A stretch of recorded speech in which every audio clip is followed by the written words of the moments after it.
Warbles on a lot here with the conclusion of the roundtable discussion on the 9th of July. Wordsworth.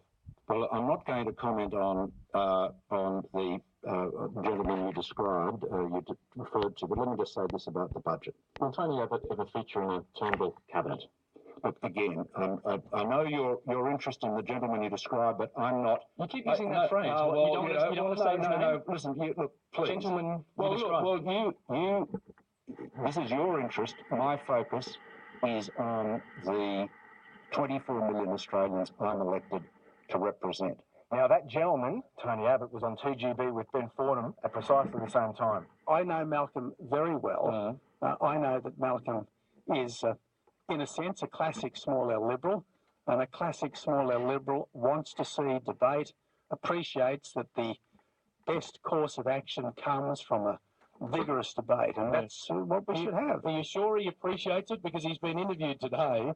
He wouldn't comment on you by name. He said, I'm not going to comment on the gentleman you described. Are you sure that he appreciates your input? Well, Malcolm probably has his own way of showing his appreciation, but I'm sure that he does.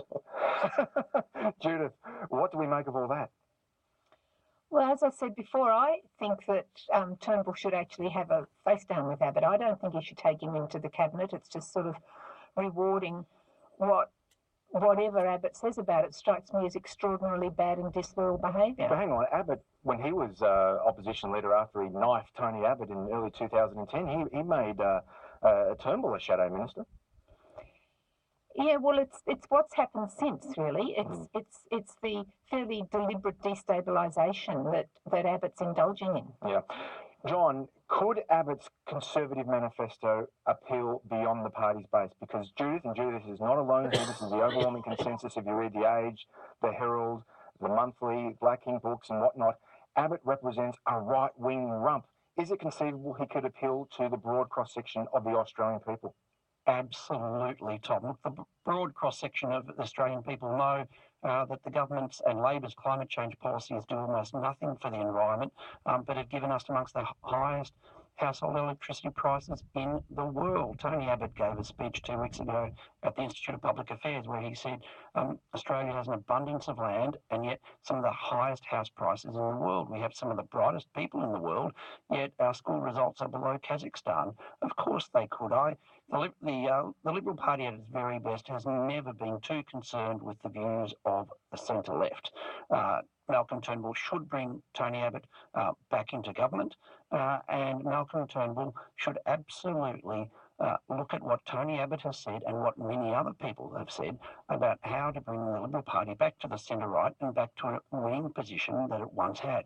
Well, Terry, let me bring you back in here. I mean, in The Spectator this week, you say, quote, Turnbull looks more like an impotent and tormented King Kong atop the Empire State Building, attacked from all sides by fighter planes, all piloted by Abbott. Everywhere Turnbull goes, he's dogged by questions about that gentleman Abbott, and whatever he wants to say is drowned out by addict static. So, should Abbott be back on the front bench then? Well, the way I see it, Tom, is that the time to bring Abbott back to the front bench was straight after the election. Abbott had played the right game during the election campaign. I think he was ready to come back and serve.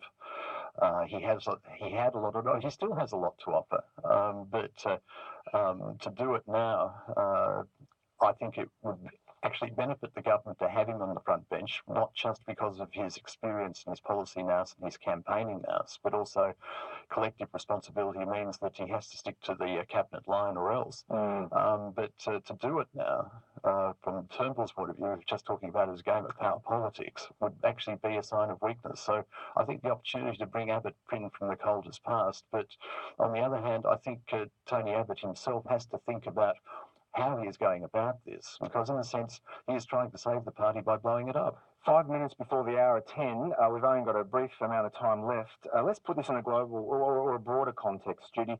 I mean, do these dramas in the Liberal Party, do they disguise a more deep-seated political crisis in the nation? I mean, Paul Kelly, as you know, the long-time journalist with the Australian newspaper, he says our nation is suffering a malaise in its political decision-making. And you think about it, you know, we've got this increasingly poll-driven political culture, this relentless news, social media cycle, constant leadership changes and speculation, a recalcitrant Senate. Kelly's argument is This makes serious long-term policy making in Canberra exceedingly difficult. Is that what we're really witnessing here? Well, I suppose I think what I said before, I think we're witnessing the breakdown of a sort of policy paradigm of neoliberalism. And so, in a way, the policymakers don't have a framework or a shared language. And so we're sort of all over the place. I don't think the population is that much different from, it's concerned with, people are concerned with their day-to-day family matters, the future of their kids, the well-being of their parents. These things haven't shifted, it seems to me. And I think we've got a real problem with our tax system. I mean, I think it actually needs a big overhaul. But for that to happen, we need some sort of bipartisan agreement on what direction that would go in. But John, if indeed we are witnessing the end of neoliberalism, as Judy suggests, can an interventionist economic agenda that both sides seem to be embracing, can that really deal with the high levels of deficit and debt? No, I don't think it can. I would argue from my philosophical and policy perspective, we haven't had too much neoliberalism lately. We have 700,000 Australians unemployed. We have 1 million Australians who want more work. My view would be a neoliberal agenda would concentrate on getting people into work. It would concentrate on bringing down a government debt of $500 billion. The challenge is that neoliberalism is seen to be discredited when in fact we've been moving away from neoliberalism. We have a growing welfare state that is unsustainable, and neither party at the moment is willing to deal with this. And the reason we are having this discussion today is because the way the Liberals think they can deal with it is by growing the size of government and increasing taxes. Now, that's never worked, and there were many Liberals, including me, who continue to hold to that old chestnut. You can't tax your way to prosperity. But Terry, economic liberalism, is it really that popular with the Australian people? It destroyed John Howard with work choices. Fiscal austerity arguably destroyed Tony Abbott. Is economic liberalism politically plausible in 2017? Well, it's politically plausible to the many voters who haven't experienced anything but prosperity, Tom. When you think about it, I mean, we've just done a quarter of a century of continuous economic growth. We haven't been in recession since the beginning of the 1990s. There's a whole generation that's grown up thinking that there's a magic money tree that can actually solve all our problems. And basically our politicians right across the spectrum, but particularly in the centre, the Coalition and Labor are playing to that. I think until people actually have a bit of experience of economic hard times, they're not actually going to listen to political leadership that just simply panders to that base emotion. But where is that spokesperson for economic liberalism? To be continued. Judith Brett from La Trobe, John Roscombe from the Institute of Public Affairs, and consultant Terry Barnes. Thanks so much for being with us on Sunday morning. Yeah, well, the magic money tree that fella referred to in his closing statement, that would surely be the creation of credit. Yeah, the economic theory that's taught in high schools, the idea that if a bank lends $1,000 to a businessman, the businessman will spend that money on wages and other business expenses. The people who receive it as wages will go out and spend that money in the shops, and the shops will be owned by other businessmen who will come back in and pay their loan off, and then the bank can lend the money out again, and the same dollar that goes out through the bank's ledger the first time will go around and round and round and round, and it'll create $3.57 worth of economic activity.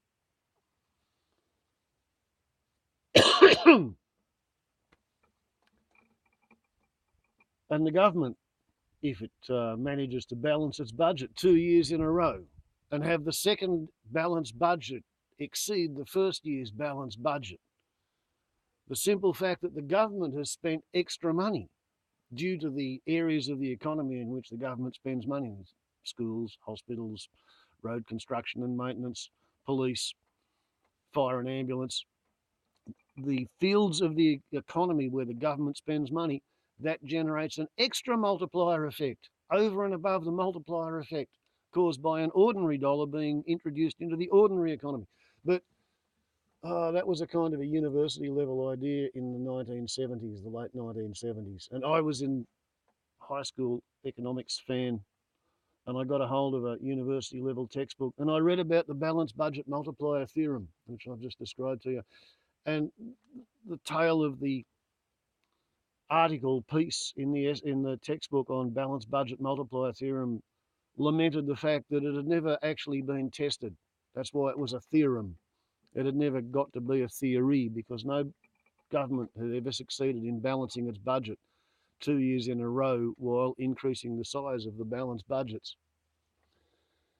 I think that's when I gave up on economics, realised it was monopoly, where people believed the paper money was real. Yeah, that's the magic money tree. Everybody believes in it. That's why people who've got 3 casual jobs take out a 20-year mortgage to pay off a house that's got a design half-life to failure of 10 years. If they didn't believe in it, there wouldn't be a real estate boom. Any fool can see that. But yeah, out there in the real world, everybody seems to have their knickers in a twist, because the North Koreans have successfully launched a 2-stage skyrocket, and they fired it 2,000 kilometres straight up, or 1,993 or some 98 kilometres straight up. And while it was going up and while it was coming back down, the Earth rotated underneath it. And the Earth rotated towards the east, and they had their skyrocket pointed in such a direction that it still managed to land 900 kilometres out to the east of where they fired it from. So they've more or less proved the point that if they wanted to fire it on a different trajectory, they could possibly reach Alaska, they could possibly reach Hawaii, they could possibly reach Darwin if everything went well. And they've got a small supply of atom bombs, which are small enough to fit on their now new big skyrocket. And therefore, people in Australia and America are seriously floating the idea that North Korea represents an imminent nuclear threat to Australia and America and anywhere closer in, because they've got 1 skyrocket and a few atom bombs.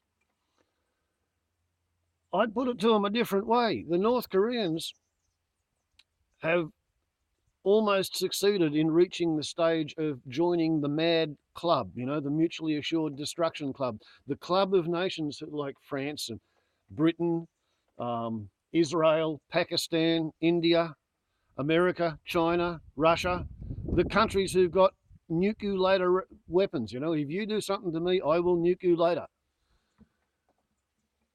And why do the Koreans want this capability? To be able to say that we can't afford to feed our people and we've lost 30 centimetres of height in the last 3 generations. It's because between 1950 and 1953, the American Air Force killed 30% of the North Korean population with bombing.